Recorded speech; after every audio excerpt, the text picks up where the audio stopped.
queer creatures of the deep.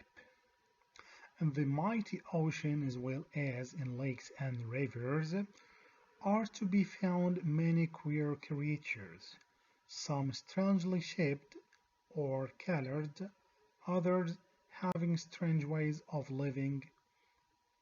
Let me explain. Mighty means very large.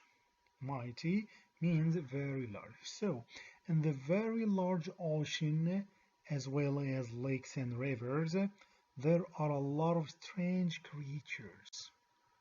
Some of them have strange shapes, others have strange colors, some others have strange ways of living.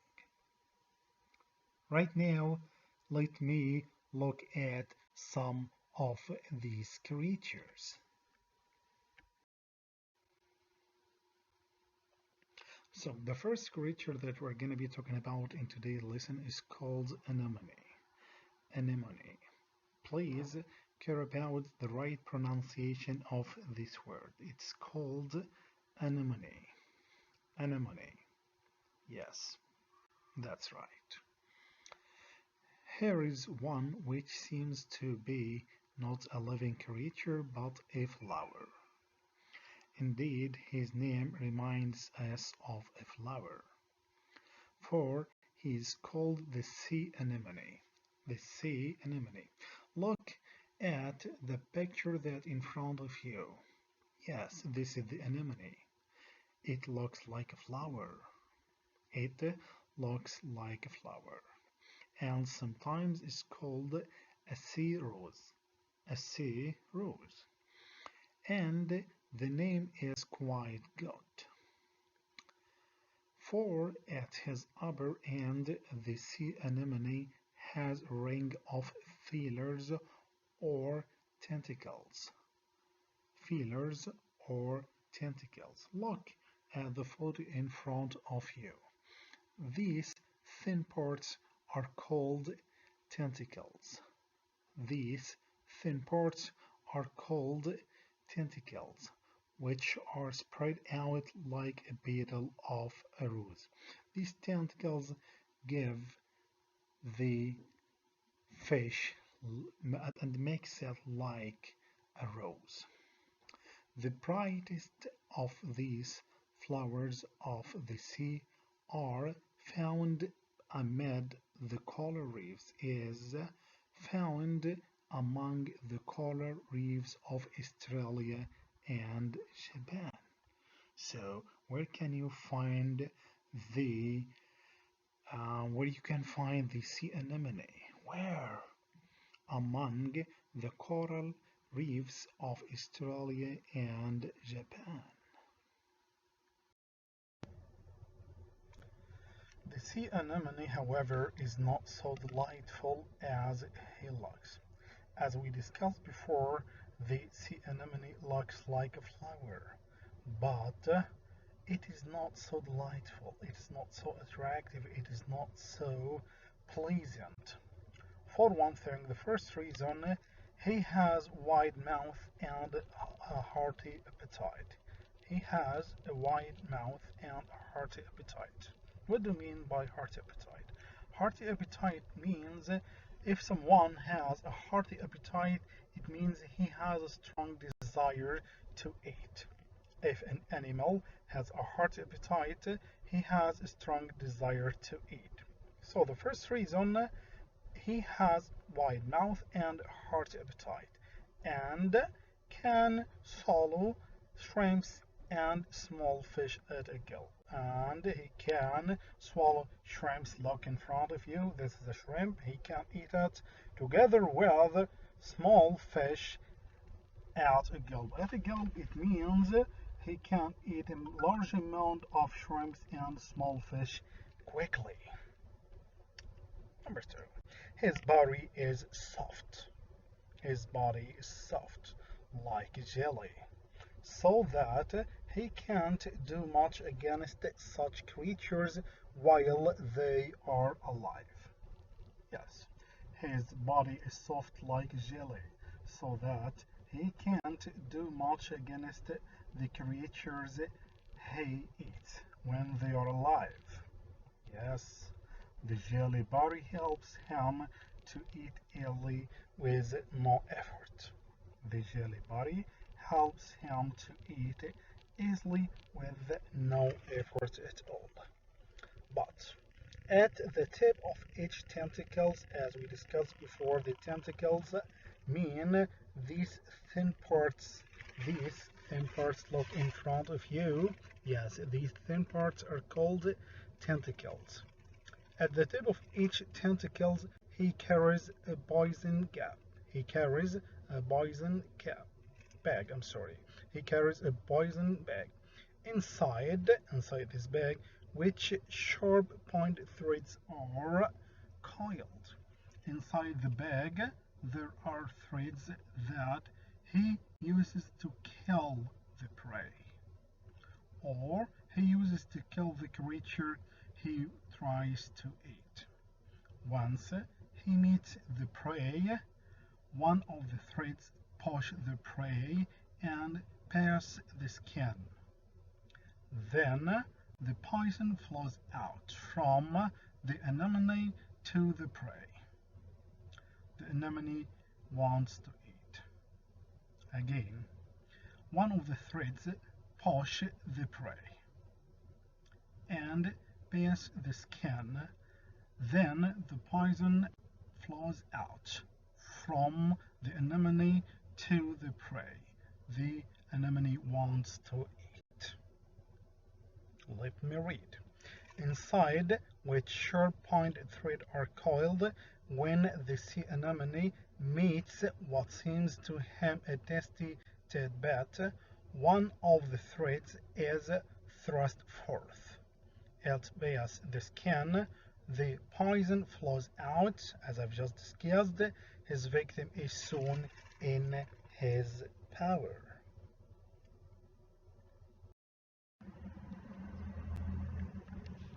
So, the sea anemone has, however, one friend, which is the hermit crab.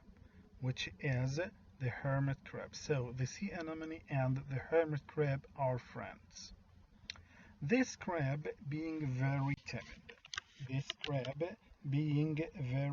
What do we mean by the word timid?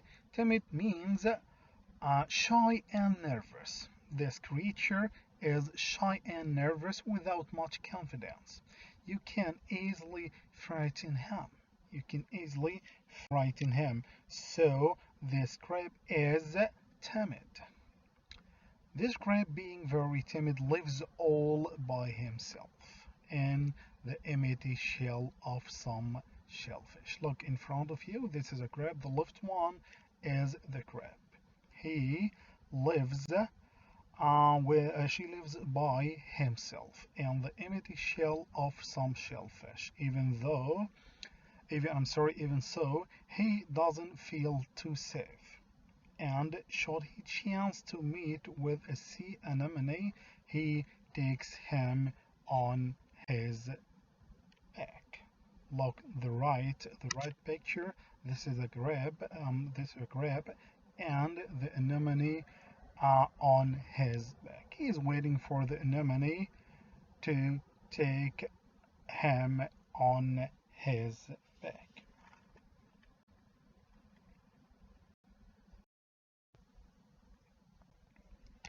So look in front of you, look at the picture. This is a crab with the anemone on his back.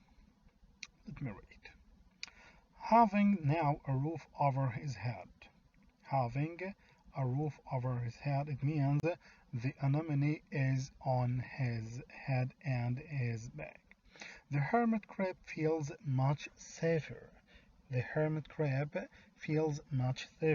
is because the anemone is on his back. For all around him, everything around him, like a gay umbrella, spread out these poison tentacles. All the tentacles of the anemone on his back, so he is in safe. No one can harm me now. Yes, that's right, the anemone on his back so no one can harm him. He tells himself, no one can harm me. The sea anemone too feels safer and more comfortable than when standing on his one foot, which since it is shaped like sucker. First of all, I want you guys to care about the pronunciation of this word, which is comfortable. Comfortable. Comfortable. Please don't pronounce it comfortable. Don't pronounce it comfortable. It is comfortable. Comfortable. Again. The sea anemone too feels safer and more comfortable than when standing on his one foot. He is on the back of the crab. He is not on his foot, which since it's shaped like a sucker, it is not much good for walking. Yes, though he, he is perfect for holding on. Indeed, the sea anemone finds the hermit crab very useful. The sea anemone finds the hermit crab very useful, for his tentacles steal the food which the crab catches. There is a mutual interest. There is a mutual interest. The crab carries the anemone to protect him. Again, the crab carries the anemone to protect him. And the anemone is on the back of the crab to easily steal the food which the crab catches. Yes, they are friends and there is mutual interest between these two creatures, the crab and the anemone. Another creature that we're going to be talking about right now is the octopus. A much more alarming sea creature is the octopus, one of the giants of the deep. He is very big. He may be as much as 40 feet long. Oh, 40 feet long. He's so long. He has a soft rubber-like body. He has a soft rubber-like body. He has a sharp nose, big staring eyes. He has big staring eyes and 8 long and strong tentacles. Definitely, right now you know the meaning of the word tentacles. Look in front of you. He has 8 tentacles. The octopus has 8 tentacles. Look in front of you, please. Yes, the red one is the octopus. These 8 legs are called tentacles. So he has 8 long and strong tentacles ringed around his ever hungry mouth. He is always hungry. He is always hungry. Neither men nor shellfish care to find themselves within the reach of those 8 arms. Neither men nor shellfish want to find themselves among the octopus arms. Why? Because each of his arms there is a double row of suckers. There is a double row of suckers that he uses to suck everything, and that he uses to catch any creature strongly. That he uses to catch any creature strongly. Yes. Neither men nor shellfish care to find themselves within the reach of 8 arms. For each he has under his side double row of suckers, by means of which the octopus can take such a firm grip. Meaning that he can use his tentacles to catch everything strongly. It is almost impossible to get free. honestly, it is impossible to get free once the octopus catches you.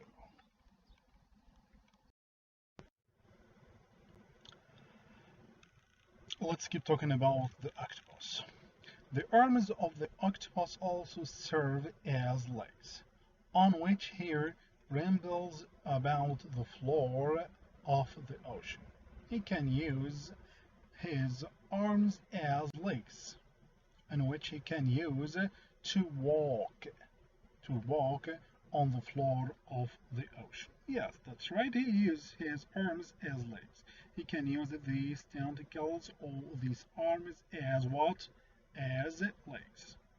He can use them to go on the floor of the ocean. Great. If he wishes to go more quickly than his arms can carry him, he has what? He has in his body a funnel. He uses the funnel. Funnel, it is a part that looks like a tube. It is a part that looks like a tube. He uses this funnel to go more quickly. Again, if he wishes to go more quickly than his arms can carry him, he has in his body a funnel, as I told you, a tube, which he uses as a squirt. The force of the action shooting him backwards as at a good pace. If he wants to walk, he can use his arms. But if he wants to walk more quickly than his arms do, he has a funnel, as I told you, or he has a tube he pulls water through. He pulls water through and pushes it out. He pulls water through and pushes it out. Once he does that, the force of this action moves him strongly. The force of this action moves him strongly. Sometimes he squirts away the sand and makes in the ocean bed a sort of hollow in which he can rest. Means sometimes he can use this tube to push the water towards the sand. To make what? To make a hole. To make a hole in which he can take rest or even to sleep. In which he can take rest or even to sleep. There he lies half buried and waits for a crab. Now he wants to eat and waiting for tasty crab to come by, for a tasty crab is one of his chief delights. There he lies waiting for a crab to catch and eat.